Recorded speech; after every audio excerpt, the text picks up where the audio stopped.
Phùng Thiệu Phong và Tình mới cùng đi ăn tối vui vẻ. 4 năm sau khi ly hôn Triệu Lệ Dĩnh, hai người đã đường ai nấy đi. Phùng Thiệu Phong có một buổi hẹn hò ngọt ngào với cô bạn gái trẻ. Tình tiết cũng cưng chiều như trong phim thần tượng, trong khi lịch sử hôn nhân của anh với vợ của Triệu Lệ Dĩnh phản ánh sự tách biệt dần dần của hai quỹ đạo cuộc sống. Hiện nay, Triệu Lệ Dĩnh tập trung vào sự nghiệp và giành được nhiều giải thưởng, trong khi Phùng Thiệu Phong lại âm thầm thay đổi bản thân ở hậu trường và họ đều tỏa sáng trong lĩnh vực của mình. Không một cảnh ngọt ngào, tình yêu mới xuất hiện. Gần đây, Phùng Thiệu Phong đã cùng bạn gái đi ăn tối, trông giống hệt một cảnh lãng mạn trong phim truyền hình.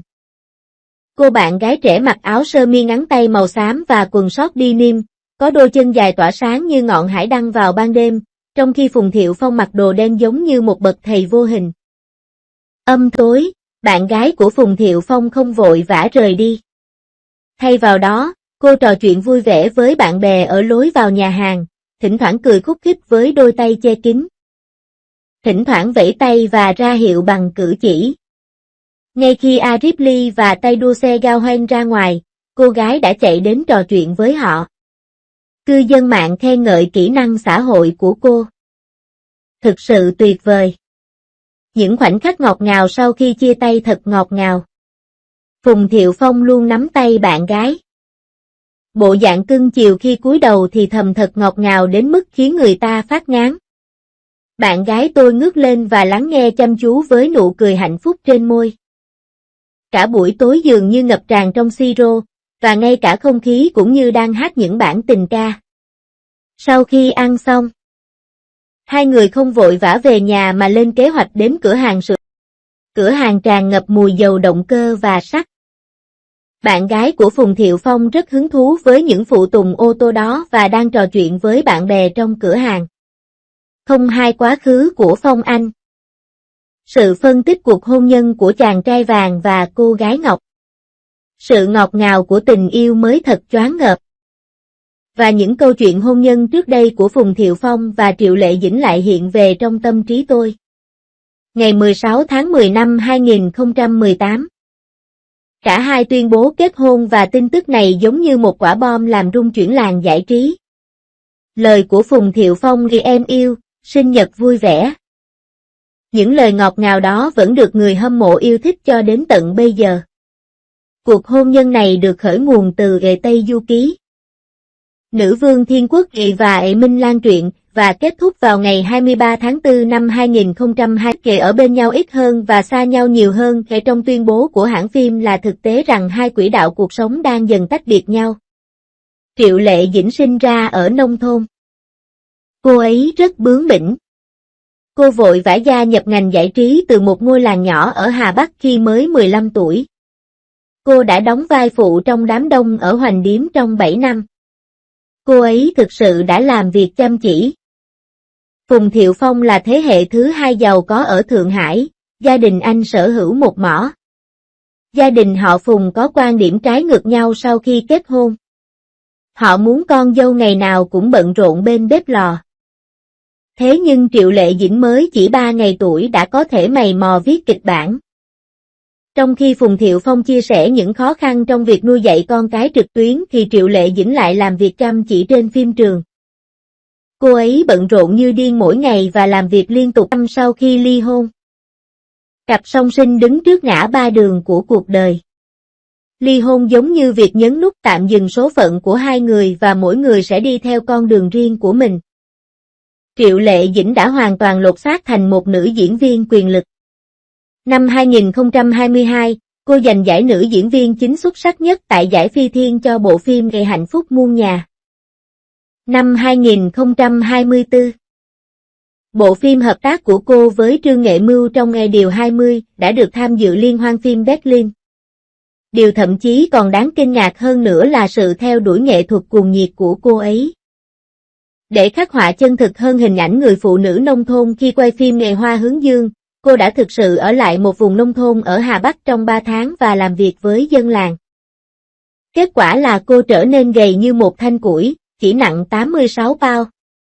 Học viện Hí kịch Trung ương đã Và cô gái này cũng thành lập quỹ từ thiện Purfurly để hỗ trợ 127 trường tiểu học ở vùng nông thôn. Những bộ phim anh tham gia, như A Burning Wing, không được nhiều người biết đến. Nên anh chỉ đơn giản chuyển sang hoạt động hậu trường và mở một hãng phim truyền hình.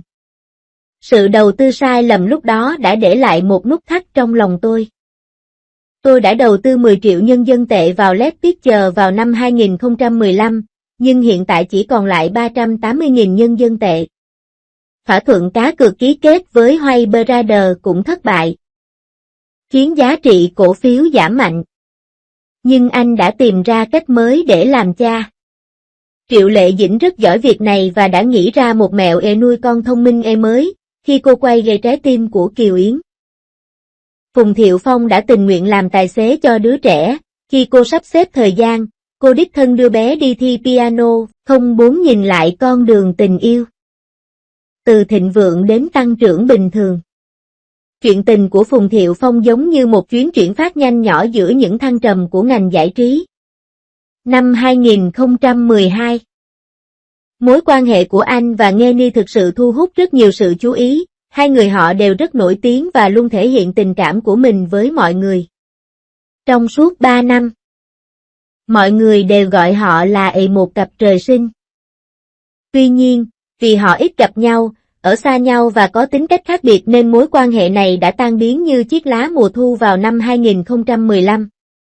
Năm 2018, Phùng Thiệu Phong và Triệu Lệ Dĩnh kết hôn, như thể cuối cùng họ đã tìm được mái ấm của mình. Tuy nhiên, hôn nhân thực ra lại được tôi luyện qua những thử thách của cuộc sống.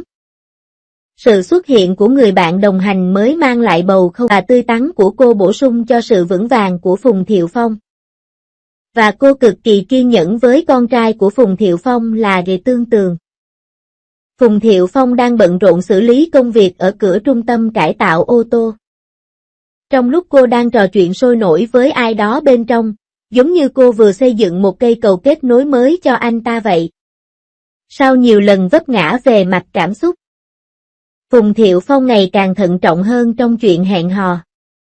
Không còn những khẩu hiệu ồn ào, chỉ còn những bàn tay lặng lẽ nắm lấy nhau trong những bữa tiệc tối. Những cái nhìn trong xưởng sửa chữa và sự dịu dàng bộc lộ trong những lời thì thầm.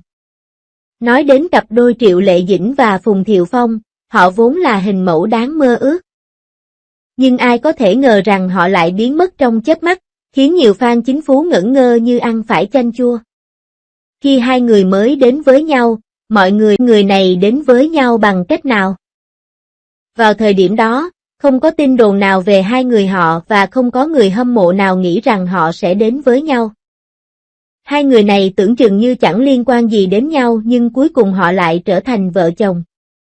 Khi thông báo chính thức được đưa ra, nhiều người hâm mộ đã tỉnh ngộ và nhận ra rằng đã có rất nhiều manh mối. Nhiều người vẫn cảm thấy khoảng cách giữa hai người lớn như quả táo rơi từ trên trời xuống. Vào thời điểm đó, người phụ nữ này rất được ưa chuộng và độ nổi tiếng của cô ngày càng tăng. Bà đã làm rất nhiều bộ phim hay trong những năm đó, mỗi bộ phim lại hay hơn bộ phim trước. Địa vị của cô trong giới này ngày càng cao. Mặc dù người đàn ông đó cũng ổn, nhưng nói rằng họ ngang hàng là vô lý. So sánh thì sự nghiệp của đàn ông vẫn còn kém xa phụ nữ. Lúc đợt quan về cặp đôi này, và anh chàng cũng nhận được rất nhiều ánh nhìn lạnh lùng trong suốt thời gian đó, nhưng cả hai đều khá tự tin và không coi trọng chuyện này. Trở lại năm 2018, cả hai chỉ đăng ảnh lên Weibo và trực tiếp tuyên bố rằng họ sẽ kết hôn. Tin tức này đã gây nên một sự náo động lớn trong giới báo chí. Nhân tiện, mặc dù trai đẹp gái đẹp đều còn độc thân và kết hôn không phải là chuyện hiếm, nhưng đối với hai ngôi sao đang bận rộn với sự nghiệp của mình, việc thông báo kết hôn cũng giống như đăng tin lớn trên WeChat Moment vậy. Vào thời điểm đó, hai người họ yêu nhau đến nỗi họ nghĩ rằng không cần phải có bất kỳ thông báo hay tuyên bố chính thức nào. Kết quả là đứa con của họ đã chào đời vào năm thứ hai sau khi họ kết hôn. Cặp đôi này rõ ràng là cặp đôi mẫu mực trong mắt mọi người, nhưng không ngờ, lại có sự đảo ngược lớn chỉ trong chớp mắt. Họ năm chung sống. Lần này, người hâm mộ thực sự bị sốc. Sau khi ly hôn, hai người giống như những mảnh ghép của một câu đố không có điểm giao nhau nào cả. Mỗi người đều bận rộn với sự nghiệp và cuộc sống riêng, sống một cuộc sống ổn định. Tuy nhiên, vẫn còn rất nhiều người hâm mộ trung thành không hài lòng khi hai người chia tay, và một số thậm chí còn hy vọng rằng họ sẽ quay lại với nhau, nhưng thực tế là điều này từ lâu đã là không thể. Ông ấy thường sống một cuộc sống rất giản dị. Đôi khi người ta phát hiện anh ta đang chơi với con mình. Cảnh tượng này thực sự rất ấm lòng. Ông ấy trông rất tích cực và không có tin tức tiêu cực nào về ông ấy trong các bản tin. Đến năm 2025, chuyện tình cảm của cô với một vị đạo diễn nào đó đã trở thành chủ đề bàn tán xôn xao. Đủ loại thông tin nội bộ trên mạng giống như liên tục hiện lên, gần như làm nổ tung màn hình. Người hâm mộ không hề quan tâm đến tin tức về mối quan hệ này. Lý do rất đơn giản, mọi người đều cho rằng anh chàng này không xứng với Triệu Lệ Dĩnh. Tôi nghe nói rằng xuất thân của anh chàng này không mấy vẻ vang. Ngoài ra, nhiều người còn cho rằng anh chàng trông giống quả bí đao và già hơn cô gái rất nhiều. Kết quả là, người hâm mộ của anh bắt đầu chế giễu và chỉ trích anh. Điều buồn cười nhất là phản ứng của người phụ nữ. Cô ấy không thừa nhận điều đó một cách rầm rộ hay trực tiếp tách mình ra khỏi mối quan hệ. Thay vào đó, cô chỉ trả lời nhẹ nhàng trên Weibo trong khi quảng bá bộ phim, qua đó dập tắt tin đồn tình cảm. Cách cô ấy phản ứng lúc đó thực sự gây ra nhiều sự chế giễu. Vì cô ấy nói điều đó không được lịch sự cho lắm. Cô và thu hút đủ mọi lời phàn nàn. Điều đáng ngạc nhiên là những người hâm mộ ban đầu cho rằng Phùng Thiệu Phong không xứng với Triệu Lệ Dĩnh đột nhiên thay đổi suy nghĩ và cho rằng Phùng Thiệu Phong đẹp trai. Họ thậm chí còn đề nghị hai người nên tái hôn. Bạn biết đấy, chính người hâm mộ đã nói rằng hai người này không hợp nhau.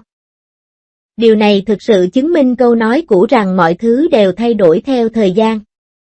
Có một số điều thực sự đáng kinh ngạc. Trong khi Triệu Lệ Dĩnh bị chỉ trích vì chuyện tình cảm thì Phùng Thiệu Phong lại sống một cuộc sống hạnh phúc, ngọt ngào như mật ong. Những năm gần đây, anh không thành công trong công việc như vợ cũ, nhưng về mặt tình yêu, anh có vẻ khá hạnh phúc. Ví dụ như ngày 19 tháng 6, cư dân mạng đã nhìn thấy anh ta đi cùng một cô gái trẻ. Người có thể là tình yêu mới của anh ta. Đêm đó, anh ấy. Nếu cô gái kia thật sự không liên quan gì đến anh ta thì việc cô ta ăn tối với những người bạn trong giới mới là điều rất kỳ lạ, dù sao thì họ cũng đều là người nổi tiếng mà. Cô gái này vẫn là một nhân vật vô danh và trông khá đáng sợ. Thoạt nhìn bạn có thể nhận ra cô ấy đang cố gắng thu hút sự chú ý. Phùng Thiệu Phong đã giữ kín cuộc sống riêng tư của mình trong nhiều năm qua và không ai nghe được tin tức gì về cuộc sống riêng tư của anh. Có thể thấy anh ấy sống một cuộc sống rất thoải mái. Bạn gái tôi rất xinh đẹp và chúng tôi có vẻ có mối quan hệ tốt đẹp. Sau bữa tối hôm đó, hai người nắm tay nhau bước ra khỏi cửa, trò chuyện thân mật như một cặp vợ chồng già. Nhiều cư dân mạng không hề chê bai bạn gái mới của Phùng Thiệu Phong. Ngược lại, lời chúc phúc của họ còn lớn hơn nhiều so với Triệu Lệ Dĩnh. Tôi không ngờ rằng chỉ một tháng sau khi chuyện tình mới của vợ một đòn phản công thần kỳ. Thật sự là bất ngờ. Mọi người đều rất bận rộn với công việc riêng của mình, nên chẳng ai có thời gian để bận tâm đến những vấn đề cũ, chứ đừng nói đến chuyện hàn gắn mà người hâm mộ đang nghĩ đến. Trên thực tế, nhiều vấn đề là do chính người hâm mộ gây ra. Trên thực tế, Triệu Lệ Dĩnh không hề bị ảnh hưởng bởi những bê bối trước đó. Dù sao thì chuyện này cũng giống như đoán mò, bản thân cô cũng không nói gì. Thật khó để xác định liệu đó có phải là tình yêu đích thực hay chỉ là một cuộc trò chuyện thông thường. Ngày 20 tháng 6, cô ấy đăng một trạng thái, tâm trạng rất tốt và mái tóc vẫn rất bắt mắt. Thực ra cô ấy đã lẻn ra ngoài để đi nghỉ. Trước đây cô ấy đã bận rộn với việc quay phim như một ngôi sao hàng đầu, và bây giờ cuối cùng cô ấy cũng có thời gian rảnh rỗi và nên nghỉ ngơi thật tốt. Có thể cuộc sống riêng, người hâm mộ đừng chờ đợi bất kỳ tin tức nào được đưa ra mà hãy vội vàng chỉ trích nhau. Hai người họ có thể gặp lại nhau và nói chuyện về chuyện đó. Rốt cuộc, hai bên đã chia tay nhau quá lâu rồi, và rõ ràng là họ không có bất kỳ mối liên hệ nào cả. Liệu những người bình thường chỉ đứng quan sát có thể nhìn thấy sự việc rõ ràng hơn những người trong cuộc không? Dù là về tình yêu hay chuyện ngồi lê đôi mắt. Mọi người đều nên giữ bình tĩnh và không nên đập đầu vào tường. Điều quan trọng là phải quan tâm đến công việc và diễn xuất của diễn viên. Đây chính là nền tảng đặt nền móng cho các diễn viên. Nếu không, ngay cả khi cuộc sống riêng tư của anh ấy đầy màu sắc, khả năng diễn xuất của anh ấy. Hiện tại, Phùng Thiệu Phong có thể vẫn còn lưu ảnh cô bé tham gia cuộc thi vẽ tranh trong điện thoại. Trong khi lịch trình của Triệu Lệ Dĩnh lại dày đặc với các Tết Nguyên Đán vậy. Mỗi người đi theo một con đường riêng, nhưng ở một không gian nhất định. Họ cùng nhau bảo vệ trái đất. Phùng Thiệu Phong năm nay 46 tuổi. Anh ấy đang nắm tay một bé gái trên phố. Anh ta trông chẳng giống một chàng trai trẻ nhiệt huyết chút nào. Ngược lại, ông trông giống như một người đã trải qua nhiều thăng trầm và vững vàng như một nhà sư lão luyện. Quá trình và hình ảnh mô tả trong bài viết đều lấy từ Internet. Bài viết này nhằm mục đích thúc đẩy năng lượng tích cực trong xã hội và không có nội dung thô tục hay ảnh hưởng tiêu cực nào khác. Nếu có bất kỳ vấn đề nào về bản quyền hoặc vi phạm nhân cách, vui lòng liên hệ với chúng tôi kịp thời và chúng tôi sẽ xóa nội dung sớm nhất có thể. Nếu có bất kỳ phần nào đáng ngờ trong sự cố, chúng tôi sẽ xóa hoặc thay đổi ngay sau